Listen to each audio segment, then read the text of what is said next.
पाठ 23वा छत्रपती शाहू महाराज. 1896चा पावसाळा कोरडाच गेला. नंतरच्या वर्षातही उन्हांची तल्लख वाढू लागली. आभाळात कोरडे ढग जमायचे, निघून जायचे. प्रजेच्या डोळ्यामध्ये पाणी सुद्धा आटलं.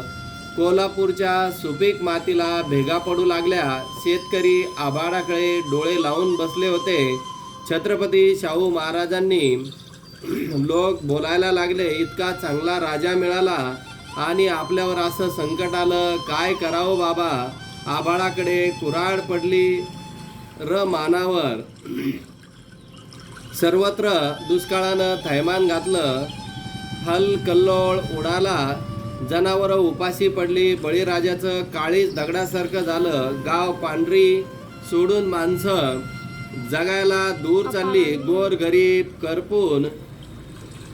करपून जायला लागले. गावचं गाव ओसाड पडली. शाहू महाराजांचा जीव वर खाली व्हायला लागला. त्यांनी दिवाण बहादूर रघुनाथराव सबनीसांना व निवडक अधिकाऱ्यांना बोलावलं. घोड्यावरून दौरा सुरू झाला. थंडीचे दिवस, बोचऱ्या थंडीची जाणीव घोड्यावरून होत होती. पण फाटकं तुटकं पांघरून रानमाळ फिरणाऱ्या गरीब रयतेची अवस्था महाराजांना कळली व गड, रायबाग, कडकोट या भागात दुष्काळानं झोडपलेल्या रयतेवर धीर देत महाराज परत वापस फिरले आणि महाराजांना जनतेला धीर द्यायला सुरुवात केली. धीर देत असताना महाराज जनतेला परत त्याच गोष्टींना धीर देण्याचं कार्य करत होते. भर दुपारी उन्हातानाचा मारा न जुमानता महाराज स्वतः भेटायला येत असल्याचे प्रजेला खूप चांगले वाटायचे. नव्या वर्षाच्या सुरुवातीला भुदरगड, पन्हाळा, शाहूवाडी या तालुक्याचा दौरा सुरू झाला. हिरवीगार रान उन्हानं करपून गेली होती. महाराज रानमाळानं पायी जात होते. झोपडी जाऊन विचारपूस करत होते. महाराजांच्या कानावर प्रजेचे घरानं येत होतं. महाराजांनी व्यापाऱ्याची बैठक बोलवली. बंधूंनो, दुष्काळांना हाहाकार माजवला आहे. तुम्ही बघतच आहात. मी स्वतः संस्थानात दौरा काढून प्रजेची दयनीय अवस्था पाहिलेली आहे. तुम्ही जशी माझी प्रजा तसंच शेतकरी व गोरगरीब मजुरी माझी प्रजा आहेत. तुम्ही धान्याच्या किमती कमी केल्या तर 2 वेळेला 4 घास पोटात जातील. तुम्ही धान्यांची विक्री, खरेदीच्या किमतीला थोडा आळा द्या. खरेदीच्या दरात प्रजेला धान्य मिळायला लागलं तर प्रजा तुम्हाला दुवा देईल. आम्ही नुकसान होऊ देणार नाही, तुमचा तोटा होऊ देणार नाही. हा तोटा दरबार भरून काढील. त्यामुळे धान्याच्या किमती उतरल्या. प्रजेला रास्त दरामध्ये धान्य घ्यायला थोडं तरी परवडायला लागलं. महाराजांच्या मार्गदर्शनाखाली काही व्यापाऱ्यांनी एकत्र येऊन थोडी पुंजी जमा केली. त्या रकमेमधून एक स्वस्त धान्य दुकान सुरू झालं. तिथून प्रजेला स्वस्त धान्य योग्य प्रमाणात मिळायला लागलं. शहरामधल्या बाकीच्या व्यापाऱ्यांना या गोष्टीचा चांगला परिणाम झाला. त्यातही फायदा न घेता न नफा तोटा या तत्वावर धान्य विकायला सुरुवात केली. महाराजांनी दरबारातून बिनव्याजी कर्ज वाटायला हुकूम दिला. व्यापारी कर्ज घेत त्यातून धान्यांची खरेदी करत ते धान्य विकत आणि रक्कम दरबारी जमा करत अशी एक व्यवस्था तयार केली.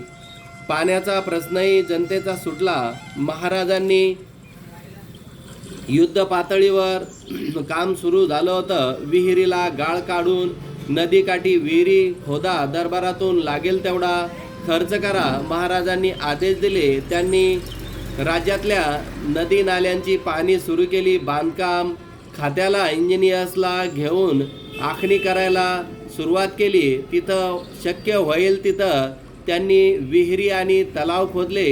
यातूनच तिथं नदी नाल्यावर बंधारे बांधून पाणी वाया जाणार नाही याची जोडणी केली. पाणी अडवण्याची योजना राबवण्यात आली. नवे तलाव कुठे बांधता येतील याचाही पाहणी झाली. वडगाव, शिरोळ, वाकडी या गावामध्ये नवीन तलाव बांधून लोकांना पाणी देण्यास सुरुवात केली. विहिरीचा गाळ काढून त्यांची खोली रुंदी वाढवल्यामुळं तिथे पाणी साठवायला लागलं. प्रजेच्या गरजेपुरत्या पाण्याची सोय झाली. शेतकरी जित्राप उपासपोटी मरू नये महाराजांनी जनावरांच्या छावण्या उभ्या केल्या. त्यांना वैरण दाना गोटा देऊ लागले. राजानं उभारलेल्या सरकारी थट्टीत गरिबांना शेतकऱ्यांची जित्राप जगली. संस्थांच्या मालकीच्या जंगलामध्ये गुरं चरायला मोकळीक देण्यात आली. महाराजांनी हुकूम दिला, सगळा खजिना रिकामा करा, पण शेतकऱ्यांना जगवा, जनावरांना जगवा, प्रजेला जगवा, कुणी हेळसांड होऊ नका. महाराजांच्या दरबारामध्ये सांगितल्याप्रमाणे प्रजेला धान्य आणून दिलं, जनावरांना चारा पाणी आणून दिलं. म्हणजेच तेवढ्यावर भागत नाही, बाकी सगळं विकत घ्यायला महाराजाकडे पैसा नाही. त्यांना पैशासाठी काम काढायची, रोजगार हमी योजना राबवायची. आपल्याकडे रस्ते चांगले नाहीत, ते करून घ्या. ब्रिटिश हद्दीत सुद्धा रस्त्यांची कामे काढा. भरभर चक्र फिरली. महाराज स्वतः फिरत होते. रस्त्यांची कामे होऊ लागली. गरीब रयतेच्या हातात 4 पैसे मिळू लागले. महाराजांनी आणखी एक गोष्ट हेरली होती. रस्त्यांच्या कामावर बायका येत, त्या कामामध्ये असतात तेव्हा त्यांच्या चिल्ली पिल्ली झाडाखाली इकडं तिकडं फिरतात, उपाशी राहतात, रडतात. त्यांच्याकडे कोण बघणार? म्हणून दरबाराला हुकूम दिला, आजच्या आज छावण्या उघडा, आया नेमा आणि पोराबारांची व्यवस्था करा. ही कामावर व्यवस्था करा. प्रत्येक कामावर मुलांना सांभाळण्यासाठी व्यवस्था करा. महाराजांच्या हुकमानं रोजगार हमीच्या प्रत्येक ठिकाणी शिशो संगोपन चालू झाली. बाया बापड्यांच्या करपणारी माया सावलीत विसावली आणि शाहू महाराजांनी अशा प्रकारे गोरगरिबांचा विचार केला.